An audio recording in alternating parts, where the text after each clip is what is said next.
Hello, everybody. Welcome back to the Distance Lemma podcast. This is episode number 27. My name is Shaun and I'm in Dublin, Ireland. This is Imran. He is in Thun, Switzerland. This is our long distance friendship podcast. This is episode number 27. And holy hell, it's been one fucking week. Let me tell you that, lads. So much has happened in the last week, and I honestly don't think I've ever been so excited to start an episode of the podcast. This is going to be a juicy episode, man.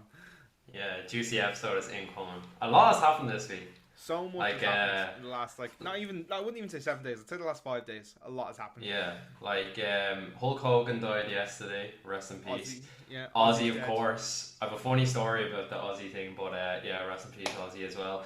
And then, obviously, we'll talk about it a bit later on the podcast today, but after last week's episode of the podcast, we've been receiving a lot of interesting comments about one of the posts Shaun had made. We'll stick a little teaser in now. So we posted a clip from the podcast last week. If anybody listened to the full episode or watched the clip, we were just talking about how people in the right wing of Ireland can be so very hypocritical, and they're basically ticks a lot of the time. Still stand by that fully.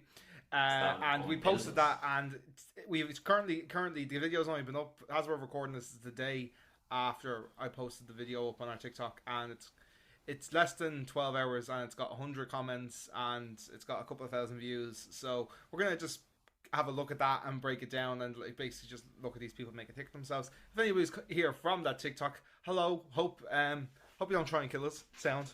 But yeah, what a week it's been. Yes. And then I also have some personal news which Imran knows about. Yeah. I think you guys in the podcast won't know about which I will share. That actually just went straight on my brain until you said it there, but yeah, I remember now what you're talking about. So my story about Ozzy Osbourne. So, Ozzy died, I think 2 days ago. Obviously, was all over social media. People were putting up like their favorite memories of Ozzy, funny videos, like what he was famous for, blah blah blah. And Nicola probably wouldn't be the biggest fan of rock music. It's kind of a known thing. Like, she likes pop rock, but she would never listen to indie rock, rock and roll, or heavy metal, for example, right?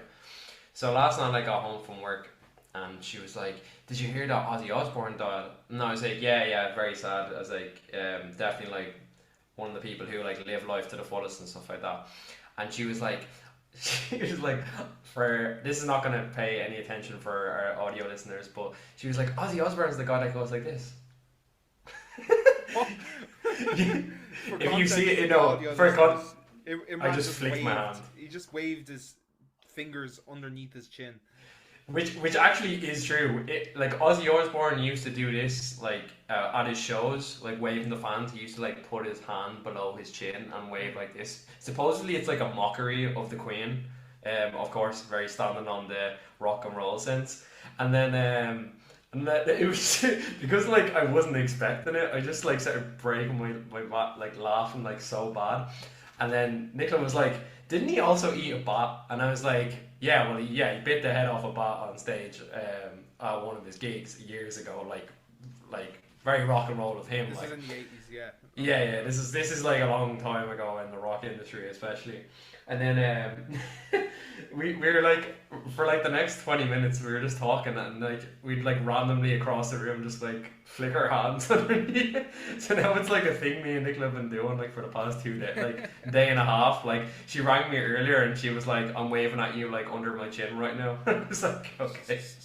So Ozzy Osbourne is like in our lives now. But did you listen to a lot of Black Sabbath growing up? I love Black Sabbath, man. Like on the opposite end of Nicola, like I love heavy metal music. Like I'm a big rock and roll, heavy metal. Of course, type of guy. Like Black Sabbath is like most people's first introduction to heavy metal. Like Yeah, so, definitely was mine. I've been listening to Ozzy for like 8 or 9 years now. At this point, like I'm not going to claim to be the biggest Black Sabbath or the biggest Ozzy fan. No, I am a very basic fan in that way. Of like my favorite Black Sabbath song is probably like War Pigs, which isn't like some cut B-side or like from their 7th album, the 9th track on this. Like I'm a basic, like I'd be listening to the Essentials playlist on, and like listening to Paranoid and the self-titled debut album like once or twice a year. Like I'm not the most in depth, but I was a fan of Black Sabbath, and obviously was a fan of Ozzy as well. Like Yeah, we have a Interesting similar, guy. yeah, he's fucking mad, but that's kind of what made him fun. That's what is rock and roll though. Rock I and roll stars are mad. yeah. Like, yeah. We have a funny story about Ozzy in ours, like on the same lines of your story. This only happened a few weeks ago as well, right? So like, if anybody doesn't know, Ozzy played his last ever intentionally. Like this was meant to be his last ever big gig, with Black Sabbath and with like Youngblood and a couple of other people, in the music industry. Like we played like this big hometown gig in Villa Park because he's from Birmingham. Yeah. And played the stadium, and that was the last time we ever going to see Ozzy. Now, quite literally, not a chance to come back now, right? So he plays that gig, right? And about a week later, I was in the kitchen and I just got up and I said to Simone, "Do you want a cup of tea?" She goes, "Yeah." So I'm in there making a cup of tea, and she goes, "Shaun, Ozzy Osbourne just died." And I burst into the room. I was like, "What?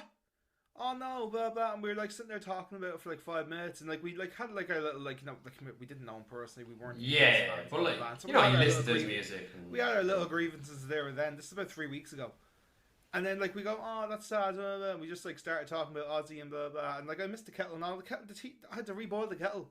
5 minutes has gone by, and then I just went back in and I sat down with the cup of tea, and she goes, "Oh, never mind, that was fake." So this is like 2-3 weeks ago. So then on Tuesday, when he did die, I was just in my office and I saw it on Instagram, and Simone was in her office upstairs, and I just screamed up to her. I said, "Oh, Ozzy Osbourne just died." She goes, "Oh, fuck off! No, he didn't." Like she fully didn't believe me. She's funny and distraught that she didn't. I was like, "No, I swear it. to God, he is actually dead. Like he dead ass is dead. Like Like I knew he was sick. And like you could clearly see that when he was on stage. Like I'd seen a bit of footage from his last gig, and he looked like he was on his deathbed pretty much. But good artist, and long live. What would your favorite Ozzy / Black Sabbath song be? Yeah, or the War Pig song as well. Yeah, same. Yeah. I mean, like I know, but like I've talked about this before. You don't have to like this niche demo tape that was made that you can't find on MP3 players like in the back arse of like a vinyl store. This is what I'm saying. Like if you like a song for a particular reason, there's a reason why it's so popular. And this is what we talked about before.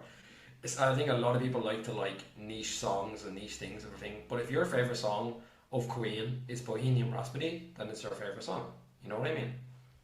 Just give him a second to cough there and have a quick sip of water. Again, 2 weeks in a row with a voice break. Yeah, I totally agree. But yeah, like I'd be going for War Pigs or Crazy Train as well. Man, the guitar solo on Crazy Train is fucking insane. I've seen like somebody do a cover of Crazy Train, like the intro, the do thing, but like it was done with these I don't know what the name of them are, but they're like these pipes, and it sounded like EDM. It was like do. It was like some kind of windpipe thing. Percussion instrument. I don't even know if it was an instrument. It was just these things, and she was able to get the correct tone out of them, and they sounded fucking class, But yeah, I've been loving seeing all the Ozzy content. There's lots of clips coming up from living with the Osbournes and stuff. Like Simone used to watch that heavy back in the day. Like I remember that when I was a kid. Yeah, I remember that when I was a kid. Of course, Shaun Osbourne as well was on America's Got Talent as well. So, it's just like I've been seeing lots of funny clips. There's a video of him at one of the Chicago MLB games, and he's like singing the national anthem of like the supporters club of Chicago. I don't know the song particularly, but man, it's so funny. He's like so out of it, and he's like him and Shaun are singing the song together. It's so bad, but like the crowd are just vibing with it because it's Ozzy. You know what I mean? And another one. Now I was never the biggest wrestling fan, but Hulk Hogan we alluded to earlier as well. You were a bit Hulkmania. I was a huge wrestling fan growing up. Hulk Hogan though was very much at the end of his career in the early 2000s. He really rocked the early 90s, and I'd say coming into the early 2000s. But later, he wasn't really involved that much, purely because he was so old. But yeah, another legend in the game. Rest in peace to Hulk Hogan too. I got a text about that in our band group chat. Billy, our bass player, big fan. I just seen the message, and I was on my laptop, and a WhatsApp message came through, and it was just Hulk Hogan dead, brother, and that was it. And I was just like, I doubt it. So out of context. Me and you both know shout out to Billy, we love you, Billy, but that's something Billy would say, and just out of context, and I would be like, yeah, okay, that's just something Billy would say. But then I went on social media, and Hulk Hogan had also died as well. There's some great videos of Boot being like, when we said take the old white man, we didn't mean Ozzy, take the old white orange guy.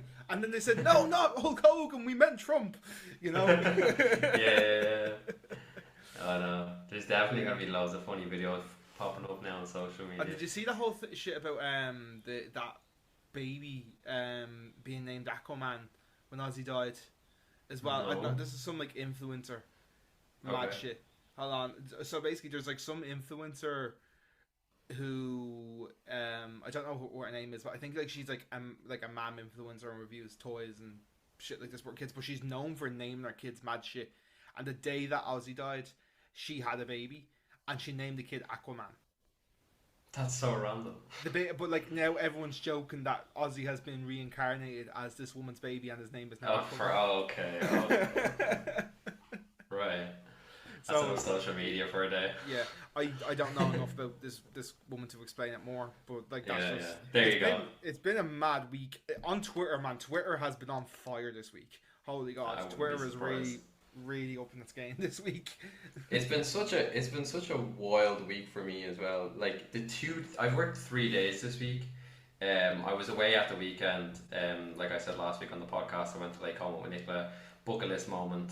I went to the place where Anakin proposes to Padme in episode 2 of Star Wars for my Star Wars fans. So that was lovely, really good for us. But when I went back to work on Monday to Wednesday in work for me has literally been the roughest 3 days I've worked since I've worked there in the pub for about a year now. And man, like, I've literally booked 3 days in a row. I have not finished till 11 o'clock, and then had cycled home.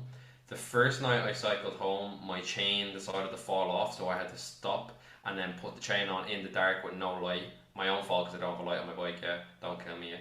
And then second thing happened to me last night was I was cycling home, and it just decided to like torrential rain on the way home, like thunderstorm rain. So I was like already a quarter of the way. I checked the bus app. There's no bus for another 15 minutes, so I might as well just keep cycling. You know what I mean? And I got into the house and Nicola was like, Jesus Christ. And I was like, yeah, I was literally soaking head to toe. But like this week in work, I've literally been like, I felt like I've worked. Do you ever feel like you've only worked 3 days, but you feel like you've worked like a whole week? Yeah, big time. Yeah. It's like when you get to that Wednesday is like the cut off point. You know, it's like, that's like the point during the week, you're like, oh.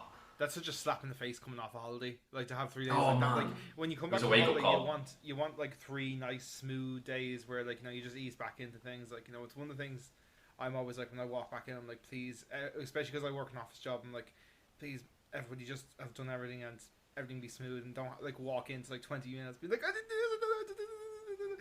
You know? Yeah. Definitely been like that at the moment. How has your week been? I know you've had some interesting things that's happened to you. Yeah, we've got some so we got some news. So I'd like to just before we get into this by saying I'm fine. As you can see, I'm here, I'm alive, I'm recording the podcast. But I was in a car crash on Sunday. So yeah, Betsy is looking rough at the moment. Me and Shaun's child is in a rough spot at the moment. Anybody who's coming in off the TikTok, Betsy is Imran's car that when he moved away I bought off him for a bit of backstory. So now it's my car. I'm like the godfather to the car. Yeah, the grandfather really, because you know my father before. I love that. That's nice. Yeah, hopefully, even though you're younger than me. By like a week. By like a week or something. Yeah. But yeah. Well, I was in the car crash on Sunday. I was in Blanche. I'd driven home to see a friend who I had not seen in months, and I came home to see her on her birthday, and we were in the car for less than 5 minutes, and so we had basically stopped at a red light, and there was a couple of cars in front of us, and that was fine, and then this van just came flying into the back of us, and yeah, just like the whole back of my car is now fucked. And then because he hit into me, I went into the person ahead of me, she went into the person ahead of him, blah blah blah. So there's about 4 or 5 cars involved in total, like, you know. I'm mainly fine. The car, like I said, the car is kind of, we're a bit 50-50. Some people who I showed everything to are like, the car's going to get written off. Some people are like, no, it's salvageable, because there's nothing actually wrong with like the engine, the motor, the oil, gearbox, nothing like that. There's no damage to that. All of it is like the lights, and the boot doesn't open anymore, and the bumper's fucked and shit like that. So like it's fixable, but like I just don't think that. I personally am swaying towards the side that could be getting written off, just because I think the amount it's going to cost to fix the car is going to be more than what the car's worth. Like the car's not worth a couple of grand. Like, you know, it's like, you know, it's only worth, like, I'd say 2.5 max. Like, you know, 2.5 max. She's a priceless. Priceless. Okay. So I think like it'll cost like 1,500 to get the parts for it alone, and then to put the labor into it and stuff. It's probably it could now. Come here, I could be wrong. I don't know a lot about cars, so I probably will be wrong. You know, could be sitting here next week, but it's likely I'll end up with a courtesy car or something at some point. Yeah. I'd imagine it could be like a 2-week job, and by the time they order the parts, hopefully it's not too far away, and blah blah blah blah blah blah blah blah blah. But look, you're all right. You can twist your head, and you know your just body. I couldn't twist my head on Monday. Monday was rough. There you go. I had to go to the doctors and stuff, and like I wasn't like I had no cuts or bruises or anything like that, but I had a bit of back trouble, bit of neck trouble.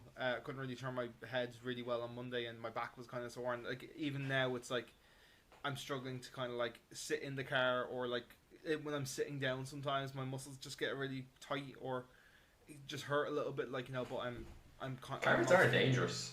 Cars are actually very dangerous, and normally it's actually other people driving the car that you've got to worry about, because like I think everyone kind of has full trust in themselves when driving the car, especially after you drive for about 6 months. You're like, it's become second nature. What I mean by that is like you don't even have, not that you don't have to think anymore, of course you have to think, but like it just, everything is natural in the car. Yeah, you know what I mean? Like, but like when you start off and like you're doing the gears and the indicators and your steering wheel and stuff, like every one of those things is like a separate thought in your brain, whereas like it just becomes like, for me it's like playing an instrument now. Like I just do it. I don't think about where my fingers are going on the guitar. I just say I'm playing this chord, so this happens. So like if I'm naturally, it just becomes muscle memory at a point, like, you know. So that's what it's like with the car as well. That was interesting, you know. And Joe, something I cannot get over. Like me and Simone cannot get over this. Right, on Saturday night, I installed a dash cam in the car. Literally, no way. Like the dash cam was in the car less than 12 hours, and I got hit. And I had bought this dash cam weeks ago. I bought it on like not the recent Prime Day sale, the one before that. And I tried to install it, and like I don't, like I said there, I don't know anything about cars. So like I was like, it was like, oh, you need to hook it up to the fuse board to get the back thing working, and I was like, oh, like the day that I tried to install it, I was like, I just cannot be arsed. Like, you know, I was like, I'll just do this another time. And it sat in my boot then for like 2 months. And I just was cleaning the car out on Saturday, and I said, no, Joe, I'm gonna give it a go. It took me about an hour, but I did it. I was installed, and literally 12 hours later. It's so worth getting a dash cam. So worth it. Yeah. I mean, I didn't have it when I had Betsy, but again, I didn't think I was going to have the car for that long. I did have Betsy for 2 years, but because of COVID and I didn't have my license for so long, I actually didn't get to spend that much time driving her.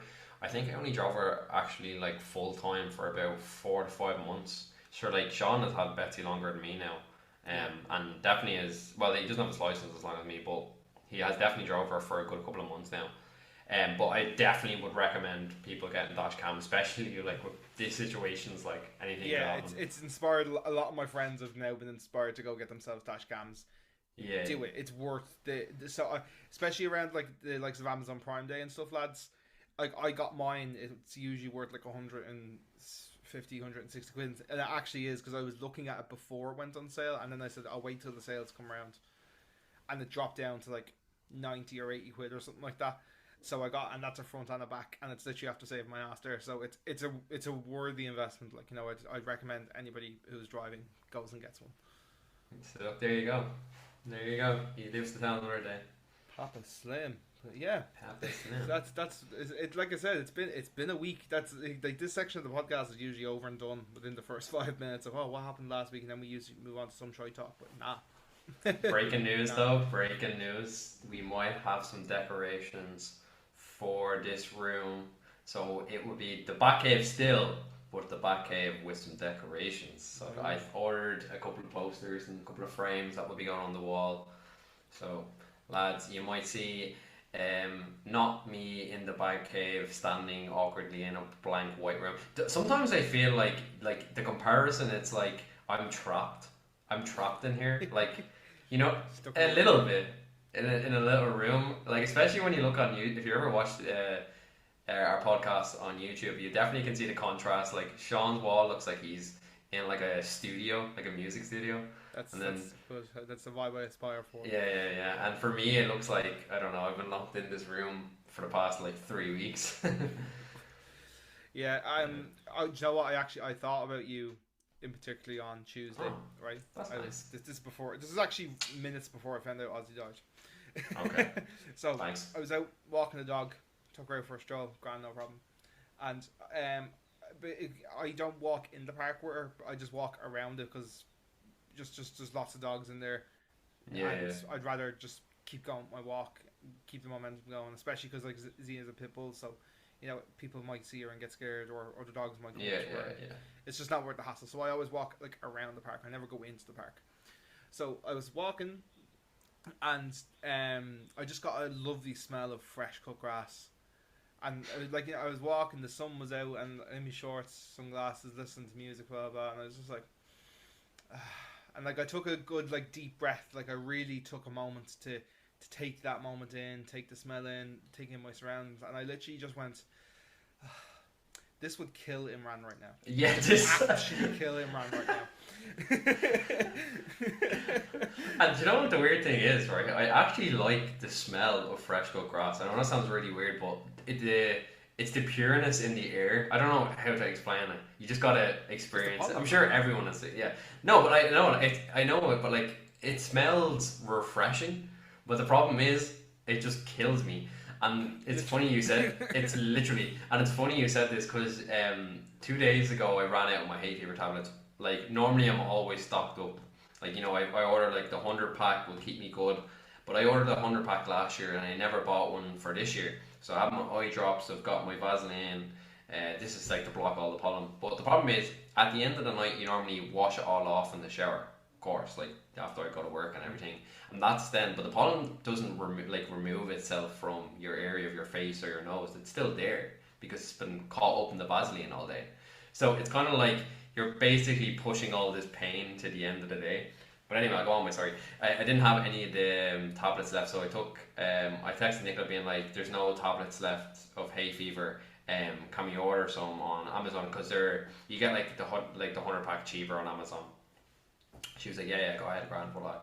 And then I finished work 2 days ago, came back, had a shower, and man, when Nicola's face was like, Jesus Christ, my eyes were like bloodshot red. I couldn't stop crying. I was like sneezing like all around the house for like a good 20 minutes. We sat on the couch together, we were gonna watch Narcos, and I had to like grab the covers that we had on the couch and like put it over me, and like I was just like sitting there like in pitch black with like the covers over me, like sitting like this, and she's like, "Are you okay?" I was like, "I just need 10 minutes, Nicola. I just need 10 minutes." I just like, man, it just takes out of you. You feel like you're doing a workout because you're just sneezing so much. Yeah, like Imran has always been that guy that like the second the sun comes out, like Imran's gonna die of the plague, like straight away. Like he's always been that guy in the friend group that like hay fever's taking him out for the count. Like it's just happening. And I love summer. Summer is my favorite season, but it's sometimes, especially in Ireland, when the pollen can be so high, especially down the country. If I go down to visit my auntie down Tipperary or Kilkenny, it's absolutely like you need to be stocked up. Or I'm not. I've done the years. I have experience in the game to know what's going on, which region I'm going in. You know what I mean? Even on them days where it's raining and you don't think the pollen's high, it still gets you. But yeah, shout out to my hay fever brothers out there. We also have a bit of like an adulting move this week. You know, further on, we bought like a new thing for the house that like me and Simone have been buzzing to buy for a couple of months, but like it's just been one of those things that we've had to keep like putting off and keep putting further down the line because it's not been that essential to like how we live. It's more just like kind of tidying and organising. But we finally bought a wardrobe. Okay, for the bedroom. Yeah, well, what we're gonna do is we're gonna turn Simone's office into like a walk-in wardrobe because Simone was just like because the initial plan when we came here was like because I like to work from home so much, it made sense for me to have my own office, and then we have our bedroom, and then Simone was also it was going to be a thing where Simone might have been able to work from home 1 or 2 days a week. And, you know, she was also like, oh, I want to get back into my game. And she wanted, like, a space to go and read her books and blah, blah, blah. But, like, it just kind of hasn't happened that way with the room. And she only spends, like 3 hours a week in there, like, you know, and she kind of just gets dressed in there anyway. And then in our bedroom, we bought a chest of drawers when we, like, were a couple of weeks in the house. So that was fine before summer, because once summer came and we start taking out our shorts and our summer clothes, and especially, like, you know, when we were coming over to you guys in Switzerland, like, once our summer clothes were, like, fully out and about, we had nowhere to kind of put everything. So, like, there's just been, like, piles of washing, like, you know, either it's like we're either not doing washing because we generally can't put it away, or like like we have, like, piles of dry washing that's done, that's just stacked in the sitting room or in Simone's office or in my office, just because we generally haven't got anywhere to put it, you know. So we finally have a wardrobe. I also bought myself a new chair, which this isn't it. This is actually Simone's chair because I needed a new chair. So that's in a box behind I only here. noticed that there since you said it. Actually, it's nice. Simone's chair. It is really nice. I literally bought the exact same chair in black because it's so There so you go. comfy. There you go. Yeah, I needed a new chair, and I was like, well, if we're spending the 50 quid in the IKEA delivery anyway, lads, you know. How are you on deciding between each other about what to buy? Like, are you normally good, or is it like very much conversational about like different items? Like, for example, now me and Nicola need to buy a cabinet for the bathroom just to put like shampoo bottles in, all that kind of stuff. And for us, like, we're great on picking the product. Like, for like example, like we'll pick the cabinet, we'll agree on that very quickly. But then for us, it's like more about color scheme. So we'll like discuss with each other, like, okay, I like a dark grey, I like a white, you know, does it fit the room? Da, da, da, da. Is there anything like that where you use it the same, or you have like a different angle with it? I think we're usually both fairly chill. Like, we usually like know what the room needs. Like, especially Simone being from like a designer background, like Simone's instincts are really good. So I tend to trust Simone's instincts a lot. Yeah, but I mean, one thing I fought tooth and nail for, and Simone put her hands up and knew I was right at the end after it. Right, this is like my proudest thing, because the only thing, like, I was like in the house, I was like, no, like, let me cook here, like, just trust me, right? Yeah. Was the color of our sitting room. It's like a royal blue kind of Chelsea navy, and I didn't pick it because of that. It's actually, for anybody who is watching the podcast, the color of this copybook is probably a really good representation of what the color of our sitting room walls is, right? It's very Fairly similar to that, maybe a little bit darker, but. So, like, we were kind of debating on what colour we wanted to go with, because we don't get an awful lot of natural light in this house. Like, my office here probably gets the most natural light of all the house, because I'm at the front of the house, and I've got the kind of front facing mirror, the front facing window of the house, so I get the most of it, but we don't get a lot of it in the sitting room, in the bedroom, and in the kitchen and stuff. So I was like, I think we should go for a darker colour and make it warmer and have neon stuff. And Simone was like, yep, that's grand. And we were picking out colours, and I just saw a colour in the shop one day. I was like, that's the colour. And Simone had been like researching for months and being like, no, like, you know, that. And I was like, just trust me. So we bought a sampler. And then Simone wanted to also paint. She goes, right, okay, let's try it. So we painted the room, and then she was like, let's paint the skirting boards that colour as well. I said, no. Let's do the skirting boards white, so it looks like a frame around. Like, it gives it a bit more of a boxed, like, clean cut of a frame. Whereas, like, if you went down to the ground, because the floor is also a dark brown, I just felt it would have been too. And Simone was like, "No, I want to do the skirtings." I was like, "Just let me cook. There's loads of white paint. Let me paint it white. Let me just show you. And if you don't like it, we can just paint over it in blue, or we can paint over it in brown, or something like that." And we did it, and she goes, "Right, you were correct." Yeah, the Gok Wong fella. Yeah, there you go. Yeah. Interior designer. The only thing for me was the TV. I really wanted LED skirtings alongside the TV, but I wanted them built in. So just I don't know if I said this in the podcast before, but me and Nicola are huge like Nintendo Switch like fans. We play it easily 2-3 times a week. When Shaun and Simone were over, we played it a good bit. Just good fun. It's good crack. Like, you get good crack out of it, competitive and all that kind of stuff. But the only thing I wanted it was mainly for Mario Kart, is when you play on Mario Kart, whatever happens in the game, or it happens on all games, it moves the colors pixelate with what's happening in the gameplay. So Nicola is like, even like, I remember she was like, I'm not paying an extra 100 quid for this, and I was like, Nicola, trust me, trust me, it will look so cool. We'll get so much crack out of it, and it's definitely like the best purchase. She's like, even now, she's like, that's the best like thing you suggested to buy. But now it's like for us, we're kind of like only small like bits of decoration is what needs to be put in. And then Shaun noticed that when he came over with Simone, they were kind of saying like they like the layout and stuff like that, but it was just kind of looking bare, mainly the walls and stuff like that. There's not much. How would you say it? It's only really that room and like your the bedroom. games room. Your bedroom needs a TV. That's what I'd say. Yeah, your bedroom. So needs a TV. we think is we just don't want the TV in there because like we don't really get to spend that much time in the bedroom because Nicola just that's like Imran, don't be leaving details about your bedroom lifestyle. That is between you and Miss Nicola Ginda. Nicola, I know you listen to the podcast. Don't mind him. I apologise for that. Please. He's throwing me under the bus here.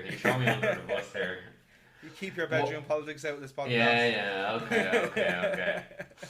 What I was trying to say was that I didn't want a TV in the bedroom because we sleep better without it. But yeah, I get what he's trying to say. Let's leave my sex life out of this show. Thank you very much. Anyway, transition into the topic. It doesn't really matter. Right, I have to say, when we first started this podcast, we were actually very good at doing it. But the last couple of weeks, we just keep going transition as if it's like an edit. Like, I think it's like a new thing now, though. It's like it's just fun to just like state the obvious of the transition. But here we are. I'll let you do the introduction of the topic and blah blah. Cool. Blah. For anybody that just skipped ahead and wanted to come straight onto this, so I'll just explain again really quickly. So we posted a video on TikTok, just the clips like we usually do, but we currently have, I haven't refreshed this yet, but there's 102 comments on the video. So, fun. The video was talking about how people who are right-wing and Irish, right-wing politics, leaning Irish, can be very hypocritical sometimes and often use that agenda to make quite racist remarks. And honestly, the comments are quite a case in point example. So we're going to go through some of the comments. Essentially, we were talking about emigration to other countries, but the same vice versa in Ireland. That's kind of like the main topic of what we were talking about in the previous podcast. Now, before we start, bear in mind, Shaun knows this, said it many performs to her. I have never had TikTok, never used it. Still don't use the TikTok platform for the podcast. I normally let Shaun do that, and then I'll normally look after the Instagram. Well, we kind of share the Instagram as well, but so someone's pissed off and one of the comment replies, blame me, not Imran. Yeah, blame Shaun. But so I haven't seen any of this. Some of these racist assholes are just going to blame you anyway. So it's fine.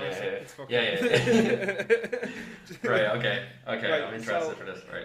Right. I'm just literally going at these as they are in order, so it's not like the most popular, the most liked, or the least. Yeah, the most whatever is interesting. I'm just going at it. So and as well, there may be a bit of like rinse and repeat. I will try and sieve through comments that are repeating the same stuff. Like, I'll try not to bring stuff up, but there's some genuine ass like kind of like stupidly funny things that people are saying. Like, people believe this shit.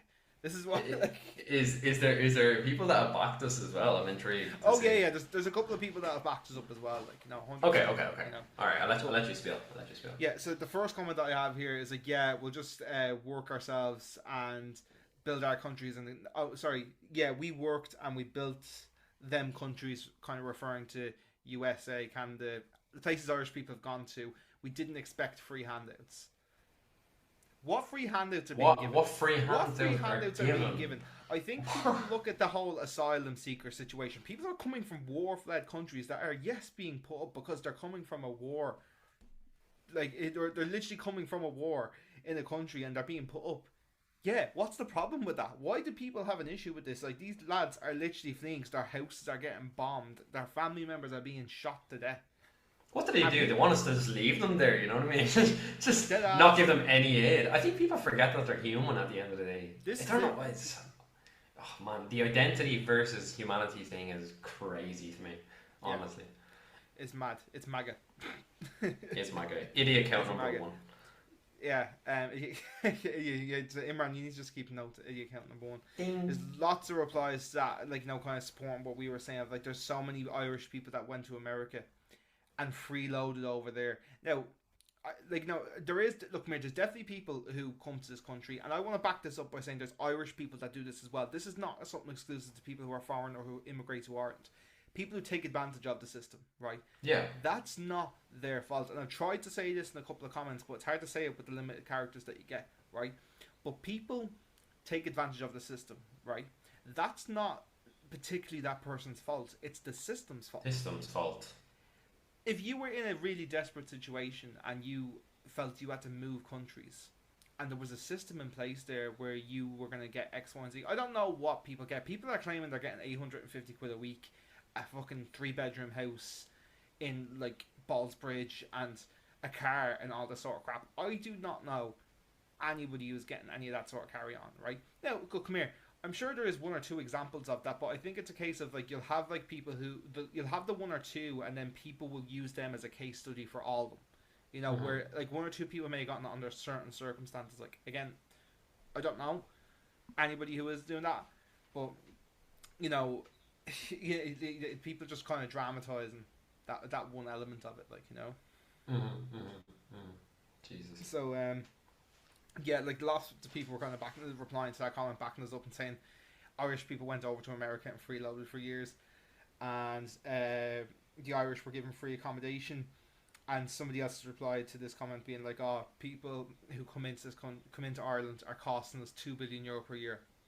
Never heard of that before. Don't know where they're getting them stats from. No. Okay, I'll move on to like the next comment. Somebody says there's 4 million people in Ireland. About 25% of them are foreign. That's too much. Okay, explain. That's just racist. That's just racist. I also. Do you know what the funny thing is? I mean, me and Nicola have spoken about this before. They're, to be honest, the hard working jobs, the backbone of the country is mainly foreigners. They're the ones that are keeping the country running because they're doing the jobs that Irish people claim they don't want to do. Do you know what I mean? I've said that a couple of times in the comments that people are like a lot of these people that come from the likes of Romania and Brazil and Nigeria and wherever, like you know, like or Jordan. Doesn't matter. Wherever you come from, a lot of them are willing to do jobs that Irish people turn their nose at. Like you know, I'm going to give an example here. This may be a bit of a oversimplification, and I don't mean this in a bad way. But there's a really large portion of Brazilians who work as delivery drivers. Yeah. Honestly, man, like Brazilians and Croatians are like the nicest fucking people. They're so full of life. They're so sound, like. Yeah, definitely passionate people, like hard working. This is the thing as well. It's like people have this high nose thing of like, oh, I'm not going to work this specific job because I have such a high standard for myself. Do you think the people that come here are picky about the jobs they get? If anything, everyone, even Shaun will tell you. Shaun was unemployed for a while as well. He's already said that in previous podcasts, so I'm not out here. You know how hard it is to get a job in Ireland. It is super hard to get a job anywhere these days. It's super hard. Yeah, we've talked about this before. Yes, there is jobs in retail, there is jobs, but a lot of the time to get jobs in these places, you need either experience or you need to know someone. Two of the jobs I've worked in, I knew both people, or someone that worked in the company to get me them jobs.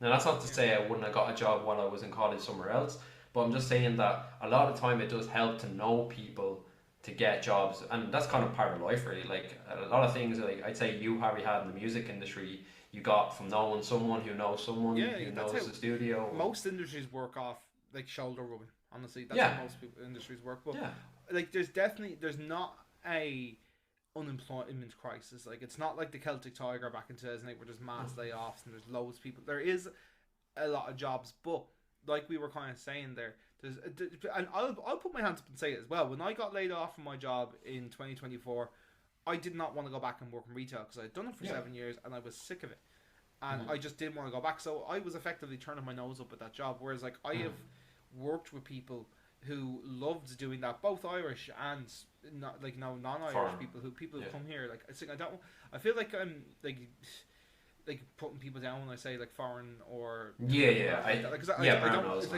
know you don't mean to though. Yeah, we're all equal, like you know. So if I say something that comes across in the wrong tone or the wrong way, I don't mean it like that, like you know. But yeah, let's just have another comment here. I can't remember Irish people emigrating to the UK, the US, Australia, or anywhere else, and the local government putting them up in hotels. Again, this is more on the asylum seeker side. Like, you're not getting random ass people coming from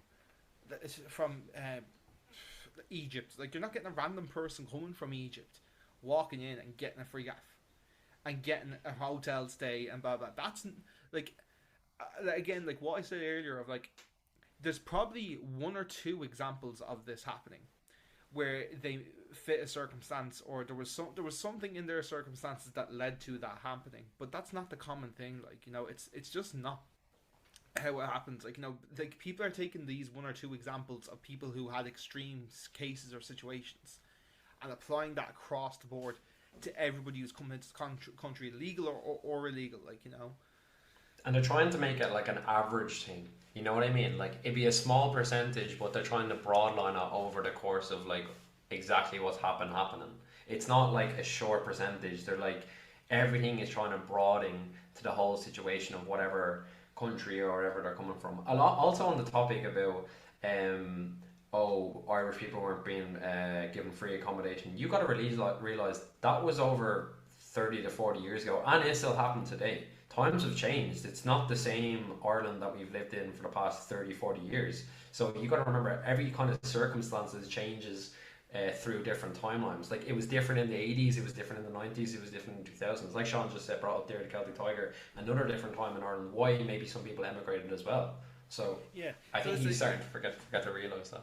I had said like that this is like the clip from where this stemmed from. Like I was saying, like lots of people in the 50s and the 60s and right now who are Irish are leaving to go to these countries to go and do try and do better. Like Imran, a case in point. Like I tried to reply to a few of the comments with this as well. Like we understand this. This is what the podcast is kind of primarily about. Like we understand how the way the country is at the moment and how the systems that the government have in place right now are failing. Like, you know, that's kind of the core of what this podcast is about. Like, yeah, we talk about other things with our friendship and current affairs and stuff, but like that is like the core of this podcast. Like, you know, that's where like the distance dilemma stems from in many ways. Like, you know, so definitely part of it. Like it just, that's why I find it so hypocritical of people be like, you know, like not saying a word. Like you wouldn't say half the stuff to people from Ireland who are going to Australia, Canada, and blah blah. And like the biggest arguments that I'm seeing in these comments is like, oh, they're going to work. It's like most of them that come here come to work. Like, you know, like fair enough, they might not have a job sorted. Like I know a lot of people, like Nicola had a job sorted, but like you went to Switzerland and you didn't have a job.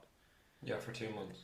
Yeah. Now, I was about to say people wouldn't say this to you, but they actually probably would because of your name and because of your skin tone. People probably would say this to you even though you are Irish, like, you know? Yeah, I've had that experience. I mean, I've talked about it in the previous podcast. It's always like, what's your name? And you say Imran, and then you say, where are you from? And you say Ireland, and they say, no, but where are you really from? So, like, it's that identity crisis thing again that people just can't take into consideration. But, like, that's another topic for a whole nother day we could do about that. But, yeah, what else is there? I got another one here. I emigrated to Canada to work and play football 10 years ago. I have a clean card of proof of funds, blah, blah, blah. Don't compare me to unvetted middle-aged young men with no documents. Now, one thing that again, this is the system. Like, you know, I feel like people use the system's failings. I've probably sound like a broken record in the comments. I think I've alluded to this already on the podcast. Like, people are using this as an excuse to just be racist and be discriminatory. Fucking hell, I can't say the word. Discriminatory. Spit it out. To people, and it's always people. I don't see half as much. Now it does happen, but I don't see half as much of these comments and these things being said or shouted at people who are European. Like when it's Polish people or Lithuanians or, you know, anybody else who comes over, it's always towards people of colour that come from Africa, that come from Asia, that come from the Middle East and stuff like that. Like, you know, it's always directed towards them. So this is why, for me, I feel it's such a race issue. That's why I feel it's a racism. It's a racism thing because it's a colour thing. Because when you walk down the road, you can see it a little bit more, and you presume those things a little bit more. Like, you know, that's why it's so frustrating and it's just dense as well. Like, you know, it just doesn't make sense. Even thing he was saying there about he was Garda vetted, he probably went through a good system within Canada where they were able to background check every single person. What the problem is in Ireland now, and what we have been seeing, is a lot of people are coming into the country, which is completely fine, which is they should be doing. But the problem is the system isn't correctly Garda vetting people, you know, and they're letting in dramatic amounts of people without correctly Garda vetting them to make sure that they're safe enough to be in the country, that they've no illegal backgrounds, I've never been to prison, blah blah blah blah. I can go on here. Again, the same thing that you're saying there, and I know we both sound like broken records. It's the system. Blame the government. Don't blame the people. And that's the change happens from the top and then works its way down. So don't blame the people that are in these situations. Blame the structures and the governments that have been in place for the last how long? Yeah, and I've already said this on the podcast, and I've said this in comments, but I really just want to hammer this point home. Do not blame the people who are using the system. Blame the people who make the system. So if you have such a problem with it, which is fine, you can have as much of a problem as you want with that. But if you were in a really desperate situation, in your homeland, where for example, people are like, oh, people are coming. There was somebody who would reply to a comment that I read earlier on, where it's like, oh, people aren't coming from Palestine. They're not coming from the Middle East. They're coming from they're coming from other countries, Nigeria was one that is listed, and then somewhere else in Asia that was under martial law, and then there was somebody replying and talking about how the police are really corrupt in Nigeria. So just because it's not worldwide news like it is in Palestine or like it is in North Korea, doesn't mean they don't have hardships and stuff in their countries and want to come to a country like Ireland, which is very welcoming. That's why people probably come here, because we're known for being friendly and welcoming people, which I'm proud to say we are. I love that fact. I love that people think Ireland's a safe place to come to, and I honestly I welcome anybody who wants to come here and better their lives. And obviously, come here, it's great. It would be great if you worked as well, but it doesn't matter if you're Irish or you're not Irish, or if you're born here, or if you want to come here and make a better life for yourself. It doesn't matter if the system is in place and you were in a desperate situation yourself, you will also take advantage of that. And I also want to say as well, there are so many Irish people who take the piss out of the system as well. People who've been sitting on the dole for plus 10 years. Yeah, exactly. As well, that take advantage of the exact same system and don't get half the amount of shit as they should do. That's another thing. People who don't work, who can work, who sit on social housing, who don't actively look for jobs. Exactly, it's I feel like that's the bigger issue as well. It's why Dublin looks so crap as well. Because you do have such a large thing of this as well. And it's why we've got such a. It's not the why. Sorry, it's not. But we also have such a massive homelessness problem as well. This is all stuff that's the government's fault. But don't blame the immigrants coming here, or people affected by themselves. Yeah, don't blame the people affected by it. Blame the higher structures that are implementing these things on a daily basis. But Shaun for presidency. Let's go. Another comment here being the difference is Irish people don't go to Australia and get free houses and healthcare and handouts. They go and they help build other countries by working hard. Ireland is ruined because we take in the wrong people. The people that are coming here are working hard. What are you talking about? What are you talking about? That comment is absolutely nothing. I don't even want to talk about that comment. That comment deserves another idiot count number 3. Next one. Sorry, just going through because there's some there's some stupid ones. There's one here. This is just stupid. This isn't even relevant to Anne. It just says, "Pack it in, lads. I'm about to ring Trump to increase the tariffs on your podcast equipment." What does that even mean? What do you mean, bro? Sorry, let me just read through. Ireland is full of people who immigrated. They didn't immigrate very far, then the ones that immigrated didn't ditch their passports. So yeah, right. This is a thing of right, okay, fair enough. There's people who are throwing out their passports when they get to the country, or as they board their planes or whatever like that, and they're getting in. Again, this is an issue with they in that case they should be sent back to where they came from to get their passport and then be allowed into the country. This is a failing on passport control, and should that happen? No. It's the one thing. It's the one thing that I will give the USA a little bit of credit on, their vetting system. And while they're very fucking extreme on it right now, this isn't just under the current regime as well, by the way, but historically America have always been very careful about who they let into. Obviously, from instances we know we don't have to talk about it, but it's very obviously now. Why do you not want to talk Imran? Why Because we talk about it so much, and all I get on why does Instagram. Imran not want to talk about that? Because my full of Instagram is just Shaun sending me 9/11 memes. But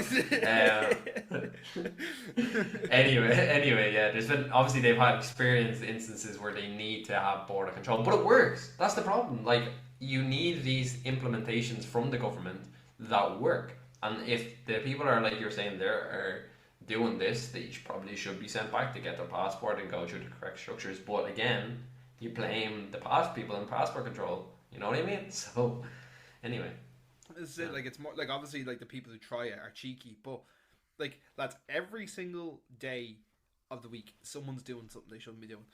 If you've never broken a single law before, if you've never like for example, something that like wrecks my head, right? Because a lot of these people who say this type of shit are lads that want to do cash in hand jobs, right? Particularly, they want to do cash in hand jobs so they can avoid paying tax, so they can have more money in their pockets, so they can do whatever they want. They can go and buy drugs, and they can go and do blah blah blah, right? Not everyone. Not everyone. Some people don't want to pay tax because they want to save up for a house and they want to do it in cash and blah blah. Don't agree with. I don't do cash myself, but like that's fine. Do what you want. But the amount of people that do try and avoid paying tax and then have these opinions. Look, come here. Does everyone love paying tax? Not really. I get why we have to pay tax. I agree with the whole taxing system. Do I love it when I see a couple of £100 out of me pay slip every month? No, of course I don't. Nobody fucking does. But it's the right thing to do for the country, for the people. It's getting teachers paid. It's getting doctors paid. It's building roads. It's like it's getting put into schools. Blah, the blah. shit we need. The shit we need. Now, you can also argue, very fairly, which I would agree, that the government are not properly allocating those funds. I would very much agree with a lot of that. Like, I don't think the education system is up to scratch. I don't think Irish roads. I don't think Dublin City is a good city to be in. Like, it's a horrible place to go to. Like, I'm embarrassed when tourists come here and have to walk around Dublin City Centre because it's filthy. Dirty. It's just filthy. Dirty. One of the things I noticed most when I came over to you was like, fucking hell, man. It's so pretty. And I feel like Dublin would look so beautiful and so much better and I feel a bit more like home if they just had cleaners, more people on the road, keeping it clean. The government needs to spend. You see those bike racks, right? Take that 300k, put it into a few fucking JBCs. JBCs. Give it now a scrub, like get on your hands and knees, like. Give the kip I swear to God that like Dublin is so nasty, like, and like I say this as somebody who's in town weekly. Like I'm in town at least twice a week. You're talking from two lads who go to Dublin City regular when I lived at home. Like it's an absolute kip. But again, it is home, and I do love parts of Dublin as well. Again, we're not shitting on it, but clean up, government. Clean up. Shout out to Keane Rowley's new single "I Love You Dublin But You're Dying" because facts.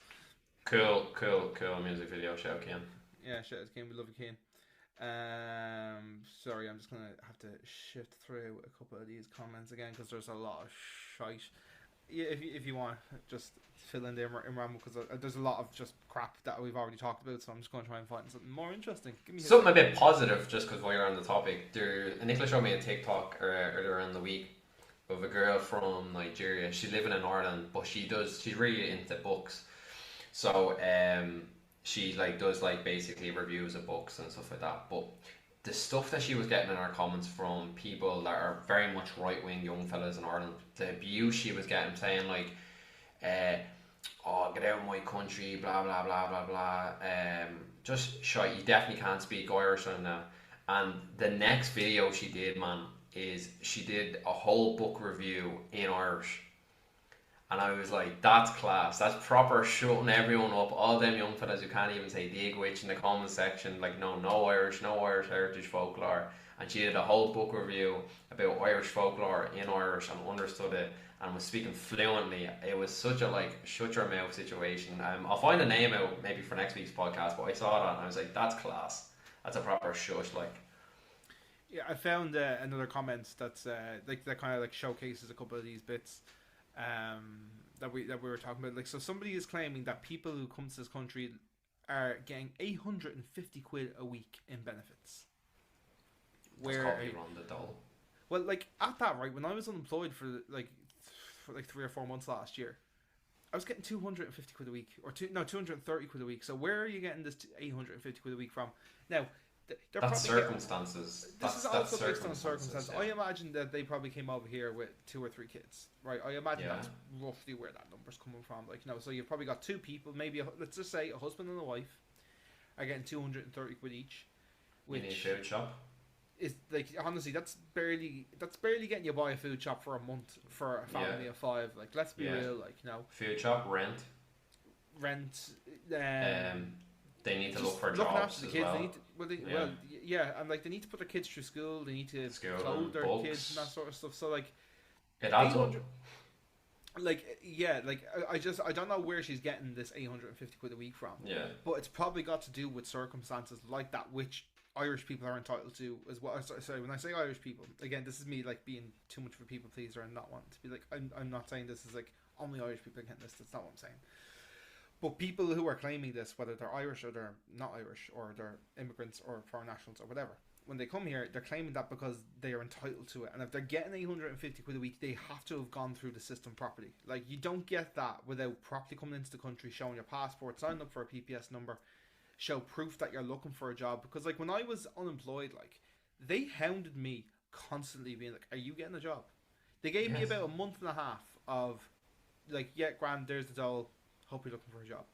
After a while, I was getting calls, I was getting emails constantly saying, are you looking for work?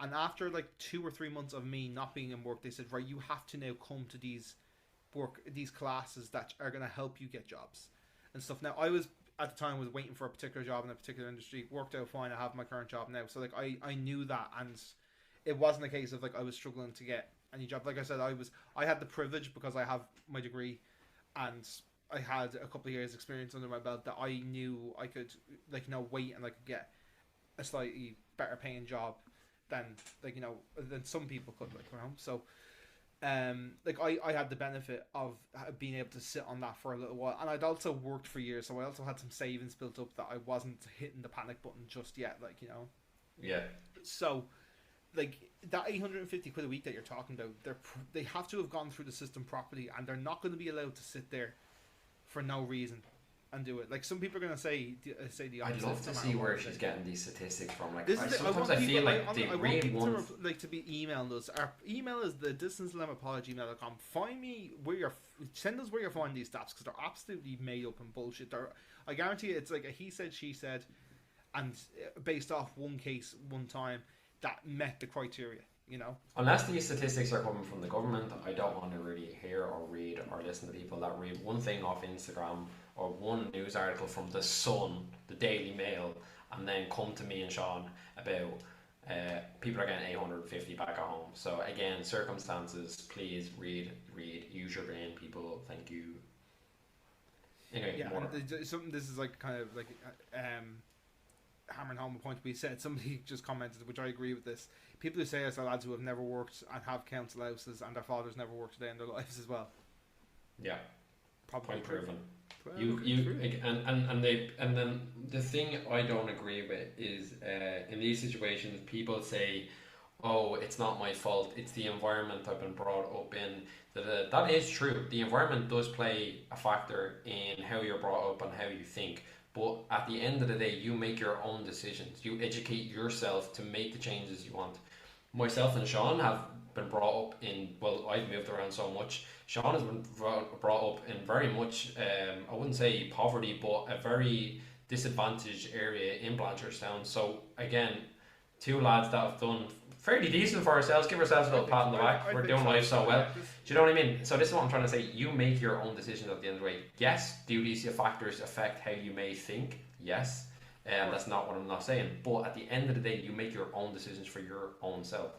And yes, that does come with growth and experience and getting older. But like, you have to get to, like, once you get into your 20s, like, you need to look at yourself in the mirror and go, right, what do you want out of life? Like, what is it you want to do? Like, not even what you want to do, what is it you want to have? Like, not everybody wants a mansion and diamonds and all these blah blahs. Like, that sort of shit means nothing to me and you. I imagine, like, we just want somewhere to put our heads down and feel safe, and we want that for everybody else. That's all that matters. Like, I don't particularly care about anything else. And this kind of moves on to this next comment that I want to bring up, because this person's saying a lot of what we've already heard. So this thing, they're like, as much as I said we're kind of a bit of a broken record, all these comments are broken records as well. They're just saying the same shit over and over again. But in particular, this one was kind of trying to make a point about calling us woke, right? I have a problem with people who try and say anything that isn't a bit fucking edgy woke. If woke means that I care for other people, I try and not discriminate against people for no reason, and I just care for the betterment of other people, regardless of whether that's around, you know, foreign policy, regardless if that's around sexuality, regardless if that's around homophobia. If that's what makes me woke, I will fucking wave my flag and say I'm woke all day, every day. What the fuck's the problem with that? Like, why do people get their knickers in a twist over other people's business? Like, unless it affects you, when people go, oh, it affects me and my tax and blah blah blah, it's like, yeah, okay, but if you think this is affecting your tax so bad, go after the people that are avoiding paying millions in tax, not the people like down the road who are avoiding paying 20-30 quid. And I know I made the point earlier on of people who are avoiding paying tax by doing certain jobs cash in hand or blah blah. Like, no, this is a factor in it as well, but they're not the root cause of the millions of euro that's being avoided paying in tax. Like, you know, that's not the root of the problem. Like, you know, kind of backing up your point there, the thing that I find disappointing in the 21st century, especially with social media, is cancel culture and wokeness is stopping people having voices for what they know is right. Like Shaun has just said there, if back in homophobia, foreign policies, issues with tax, again, you're going after the wrong people.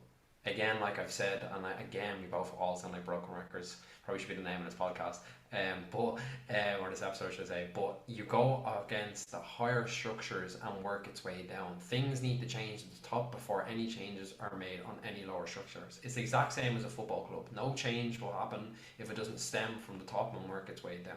So again, the same point. If us being woke for not being horrible people, then me and Shaun are woke. Yep, I will happily say, yeah, I'm a woke fucker. And like, come here as well, like, I don't agree with all like extreme leftist policies as well. There's some things that I say it's a bit too much for me. It's a bit too far.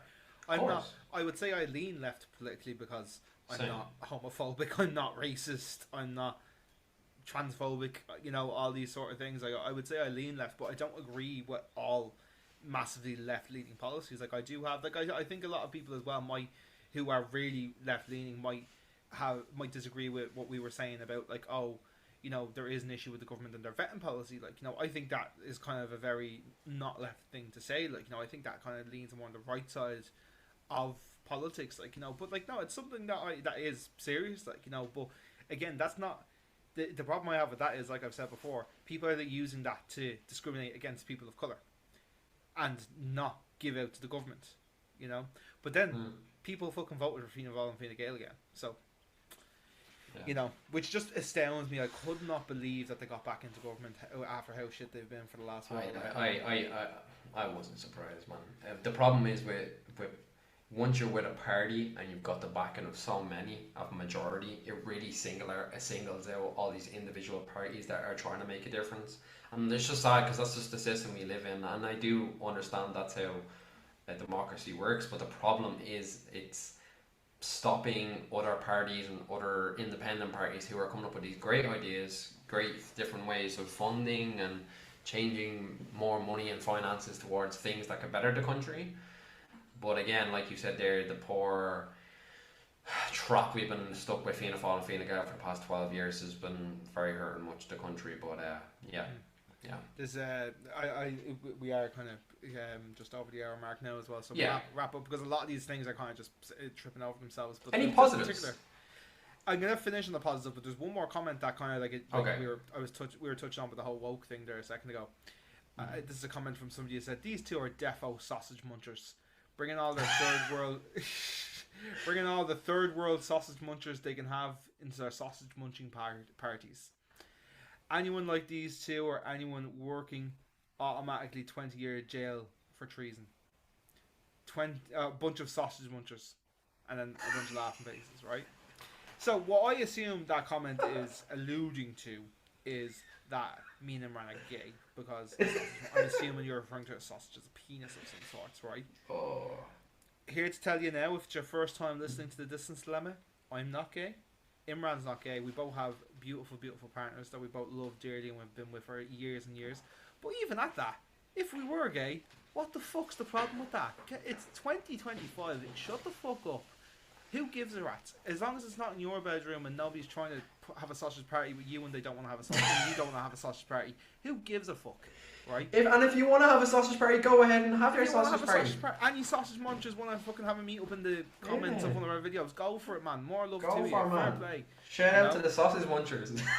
Shout out to the sausage. I don't know. I don't know if that's how we want to shout. I know. Sorry. But honestly, idiot count number 5. Oh, I swear, man. Oh my god. Yeah, and what then just to kind of finish this off on a funnier note, a comment agreeing with what we had to say was you could build a house with the amount of tools in the comment section. Yeah. So yeah. I mean, yeah. Look, there's loads of comments there. Honestly, if you are looking for if you don't have a book open at the moment and you just want to basically read a fat ass essay, go into the comments of that video. Because there's, like I said, there's over 100 comments. We're never going to get through them all on this podcast. No, in like an hour's time, but I got through the kind of main points that people were hitting off. Yeah. But yeah, and anybody wants to challenge us in that, go on. Lads, DMs are open. Be woke. Stand up for what's right. There you go. Be woke. Free. Don't be a follower. Don't be a follower. Don't be a follower at Free Palestine. Don't be a sheep. Free Palestine. Fuck them all. Yeah, there we go. Okay, so yeah, that's where we're gonna wrap things up here. Hopefully next week we don't. Hopefully next week we have a podcast. So go back to it. And I haven't been in another car crash of sorts or whatever.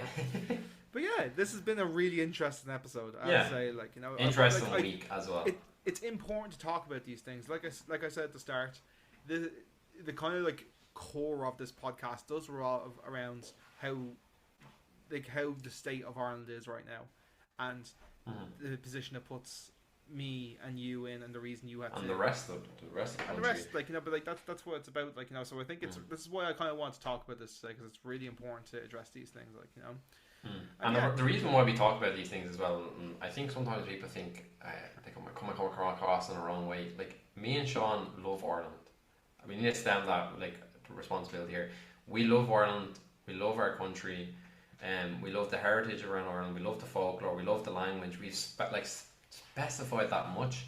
But the reason we do this podcast and the reason that we talk about these kind of topics is the country is not in a state where we particularly are feeling safe and secure in at the moment, and for our family, our friends, and it's been only going in a negative direction. And the reason we talk about these things is to show, highlight and make awareness of them, because it's good to talk about these things. It's good to talk about with your friends, your family, because the more people that talk about it, the more awareness they can talk to it, and hopefully then the government will continue to make changes.